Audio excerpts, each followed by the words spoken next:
नमस्कार व्यूअर्स, स्वागत है मेरे चैनल में। आप सबका स्नेह मुझे लगातार मिल रहा है। आशा करता हूँ आप सब मंगलमय होंगे। व्यूअर्स, आज की वार्ता इस बात पर आधारित है कि किस प्रकार मनुष्य को अपने और अपने पूर्वजों के कर्मों का फल मिलता है। वार्ता को अंत तक ध्यान से सुनिएगा। ये बड़ा ही आध्यात्मिक वार्ता है। इसमें आपको कई चीज़ें कर्मों के बारे में जानने को मिलेगा जो आपने आज तक नहीं जाना होगा। मैं कहना चाहूँगा व्यूअर्स, संसार के प्रत्येक प्राणी को अपने तथा पूर्वजों के कर्मों का फल भोगना ही पड़ता है। कितनी भी चालाकी कर लो, कर्म फल से आप नहीं बच सकते। कितना भी छुप छुप के कर्म कर लो, आपको कोई ना कोई तो देख ही रहा है। इससे मुक्ति कभी नहीं मिलती है। ये बात और है कि किस कर्म का फल कब मिलता है। जो कर्म ज़्यादा होते हैं उसे बाद में, तथा जो कम होते हैं उसे पहले भोगने को मिलता है। वैसे व्यूअर्स, इसका कोई एक ही पैमाना ना होकर परिस्थिति तथा दैवी कृपा से निर्धारण होते देखा या सुना गया है। यदि अच्छे कर्म ज़्यादा हैं तो बुरे कर्मों का फल इसी जन्म में तथा अच्छों का फल अगले जन्म में या इस जन्म के बाद के दिनों में भोगने को मिलता है। यदि बुरे कर्म ज़्यादा हैं तो अच्छे कर्मों का फल इसी जन्म में तथा बुरे कर्मों का फल अगले जन्म में या इसी जन्म के बाद के दिनों में भोगने को मिलता है। व्यूअर्स, आध्यात्म तथा लोकाचार में ये बात कही गई है कि जैसा बीज बोओगे वैसा ही फल काटोगे। गोस्वामी तुलसीदास ने कहा है, जो जैसी करही तो तस फल चाखा। श्रीमद् भागवत गीता में कहा गया है कि मनुष्य अपने कर्मों का फल इसी जन्म में पाता है। इस संसार में रहते हुए फल की चिंता किए बिना कर्म करते जाना ही हर मनुष्य का कर्तव्य है। जो अपने कर्म नहीं करता वो पाप का भागीदार होता है। व्यूअर्स, वास्तविक जीवन में कई बार ऐसा होता है कि मनुष्य के स्वभाव के विपरीत उसे कर्मफल मिलते हैं। अक्सर ऐसा होता है कि अच्छे लोगों को बार बार जीवन में बुरी तथा दुर्भाग्यपूर्ण घटनाओं का सामना करना पड़ता है, जबकि कई दुष्ट मनुष्यों को अनेक बुरे कर्मों के बावजूद भाग्यहीनता का कभी सामना नहीं करना पड़ता। ऐसे में अगर कर्म के अनुसार फल पाने जैसी बात का आंकलन करें तो ये पूरी तरह निराधार मालूम पड़ती है। यह कहना चाहूँगा, मनुष्य का वंश, उसका पूर्व जन्म, उसका पुनर्जन्म। बच्चे अपने माता पिता का अंश होते हैं और उन्हीं का दूसरा रूप माने जाते हैं। उनकी सोच और स्थिति के अनुसार बच्चों का जीवन भी प्रभावित होता है। लेकिन इससे भी कई बहुत अधिक हर व्यक्ति का भाग्य और दुर्भाग्य भी आप अपने पारिवारिक कर्मों से जुड़ा होता है। इसलिए संभव है कि कोई मनुष्य अपने कर्म और स्वभाव में अति नेक दिल हो, लेकिन उसकी परिस्थितियाँ हमेशा उसे चुनौतियों तथा दुखों का सामना कराए। वही ऐसा भी संभव है कि एक अत्यधिक क्रूर व्यक्ति भी अपने भाग्य के बल पर जीवन का हर सुख पाए और हर चीज़ उसे आसानी से मिल जाए। व्यूअर्स, ये उनसे जुड़े पारिवारिक कर्मों के फल हो सकते हैं। इसलिए अपने साथ दूसरों की परिस्थितियों की तुलना करते हुए दुखी होने के बजाय हमें उसे अपना कर्मफल मानकर चलना चाहिए और ईमानदारी पूर्वक अपने कर्तव्यों का पालन करना चाहिए। एक और बात कही गई है शास्त्रों में, पूर्वजों से जुड़ता कर्मफल। पारिवारिक कर्मों या यूं कहे पूर्वजों के कर्मों से जुड़े लोग कुछ ऐसी घटनाएं या परिस्थितियां से जुड़ सकते हैं जिसका उनके वर्तमान वजूद से शायद ही कोई नाता हो। ऐसे लोग उन परिस्थितियों के भी जिम्मेदार ठहराए जाते हैं जो उन्होंने कभी किया ही नहीं। ऐसा भी संभव है कि हमें उस काम का क्रेडिट भी मिले जिसके लिए हमारा बहुत अधिक योगदान ना हो। अगर कोई व्यक्ति व्यूअर्स अपने पूर्वजों के कर्मों से जुड़ा होगा तो ज़रूरी नहीं कि यह हमेशा उसके लिए नकारात्मक ही होगा, बल्कि कई बार यह उसके लिए अच्छा भी होगा। यह तो ऐसे लोगों को मेहनत से कम आंका जाता है या मेहनत और उम्मीद से अधिक उन्हें मिलता है।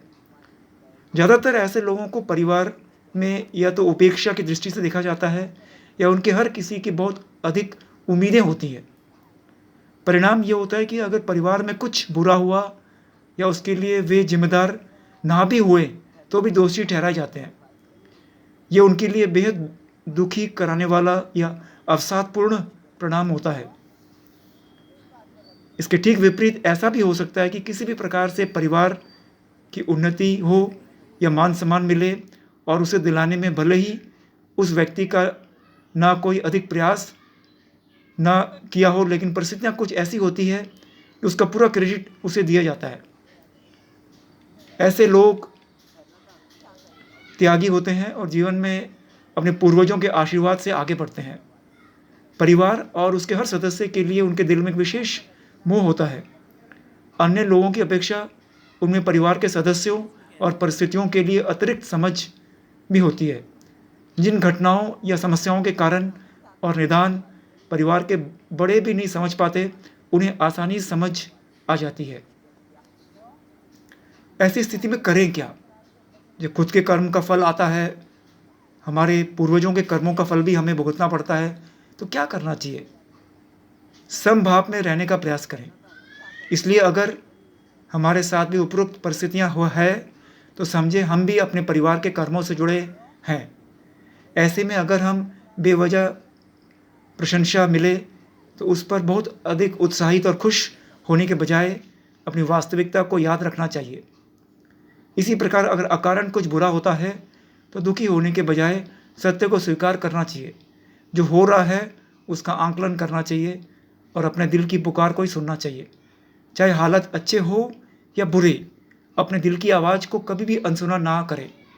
यही हमें सबको हमेशा सही रास्ता दिखाएगी। पूर्वजों के गुणों का अनुसरण करें। हमें अपने पूर्वजों के गुणों का अनुसरण करना ही उन्हें सच्ची श्रद्धांजलि देनी होती है। परमात्मा के वास्तविक स्वरूप को ना मानकर उसकी कथित पूजा करना अथवा अपात्र को दान कर देना, ऐसे कर्म क्रमशः कोई कर्मफल प्राप्त नहीं कराते बल्कि पाप की भागी बनाते हैं। परमात्मा जिस जीवन में कोई विशेष अभुदय अनुग्रह करना चाहता है उसकी बहुत सी सुविधाओं को समाप्त कर दिया करते हैं। पिता सिखाते हैं पैरों पर संतुलन बनाकर व उंगली थामकर चलना, पर माँ सिखाती है सभी के साथ संतुलन बनाकर दुनिया के साथ चलना।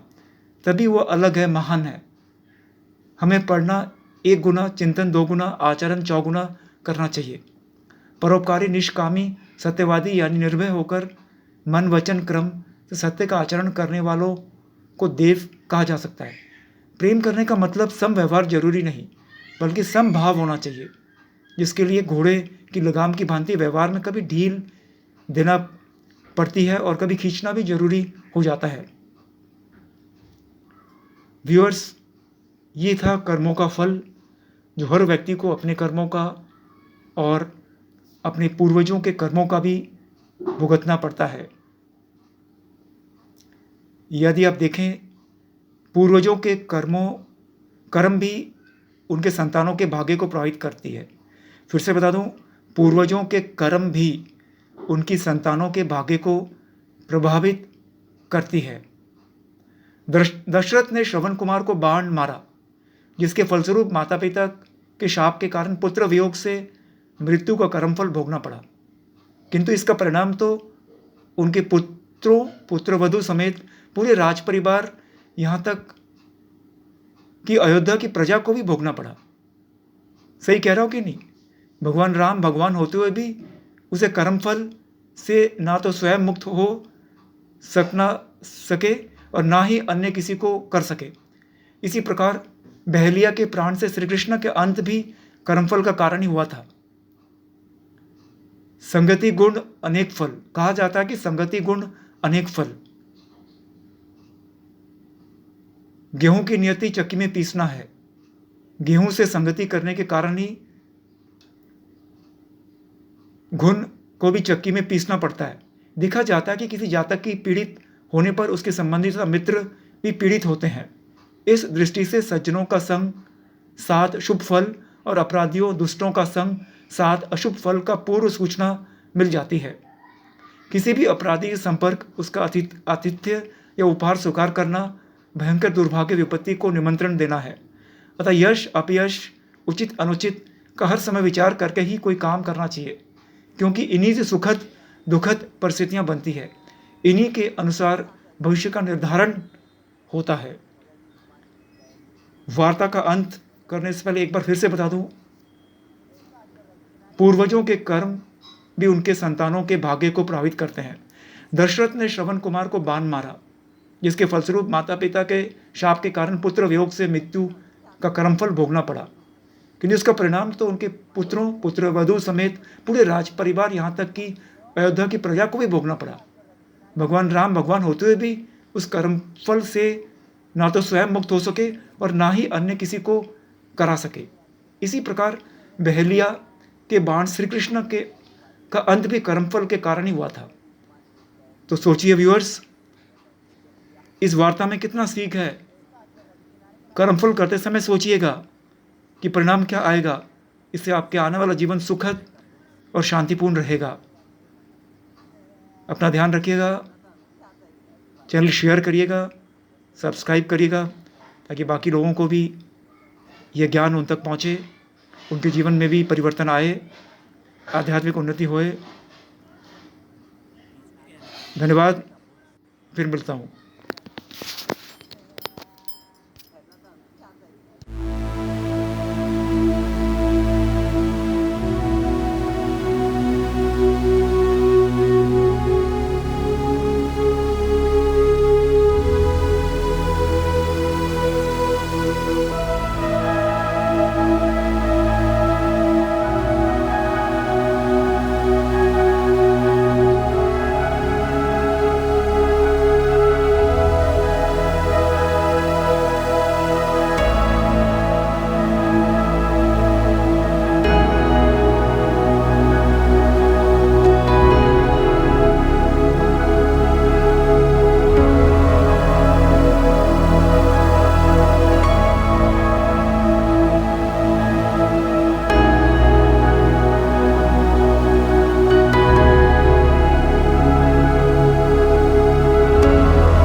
आता नहीं आता ही है दिवाली नहीं मगर इस पानी में तैरने का सवाल ही नहीं पैदा होता चल गया क्यों ऐसी बात कर रहा था किनारे किनारे से ऊपर चले गए